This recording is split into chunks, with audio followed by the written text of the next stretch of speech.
Yo mga idol, kamusta? Sports Talk PH nga pala. Ang pahayag ni Pacquiao, pag-usapan natin yan mga idol. Ngunit bago ang lahat ay huwag kakalimutang mag-subscribe at i-click ang notification bell button for more sports talk. So sa latest interview nga po sa ating pambansang kamaumaan ni Pacquiao sa ANC, ay sinabi nito na sobrang saya niya daw na mapapasama na siya sa Boxing Hall of Fame ngayong taon dahil isang napakalaking karangalan umano nito para sa kanya. Giit ni Pacquiao na ito na daw yung bunga ng lahat ng pagsisikap at mga sakripisyo niya, kaya naman hindi niya daw talaga ito makakalimutan sa buong buhay niya. Siguro daw ay kahit lumipas pa ang maraming taon ay hindi na din makakalimutan yung mga ginawa niya sa sports ng boxing at na makapagbibigay pa din siya ng inspirasyon sa ating mga kababayan. Ang pagiging Hall of Famer niya umano ay hindi lang para sa kanya at bagkus karangalan din daw ito para sa ating bansang Pilipinas. Bukod dyan ay sinadami ng matitinding achievements ni Pacquiao ay inamin po nito na ang pinakamahirap daw talaga ay yung pagiging 8 Division World Champion kasi hindi daw talaga madali yung walang tigil na pag-akyat niya sa mga dibisyon.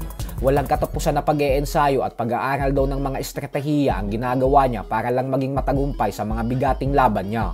Bukod dyan ay dito din nga po sinabi ni Pacquiao na sa katunayan umano ay nananatili lang siyang tahimik sa mga nakalipas na taon pagdating sa usapang GOAT ng boxing kasi hindi niya naman daw talaga sinasabi na siya talaga ang pinakamalakas na boksingero. Subalit pinagmamalaki niya daw talaga na siya lang ang bukod tanging nag-iisang 8 Division World Champion, pinakamatandang naging welterweight world champion at ang nag-iisang fighter na nagawang maging kampiyon sa 4 na magkakaibang dekada. Yung mga achievements niya daw na ito ay hindi niya lubos inakala na makukuha niya noong nag-uumpisa pa lang siya sa pagboboxing.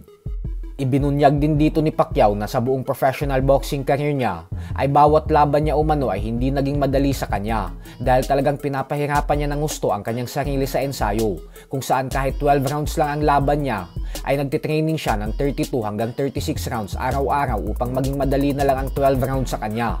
Pero ang pinakamahirap daw talaga na pinagdaanan niya ay noong nagsisimula pa lang siya dahil habang nagbo-boxing siya ay nagtatrabaho naman siya bilang construction worker sa umaga tapos training naman sa gabi.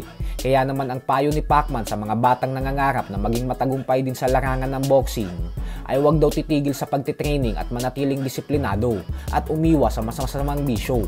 Bukod dyan ay huwag din daw panghinaan ng loob kapag natatalo kasi parte daw talaga yan sa boxing.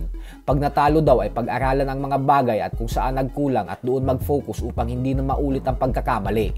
So hanggang dito na lang po muna tayo mga idol.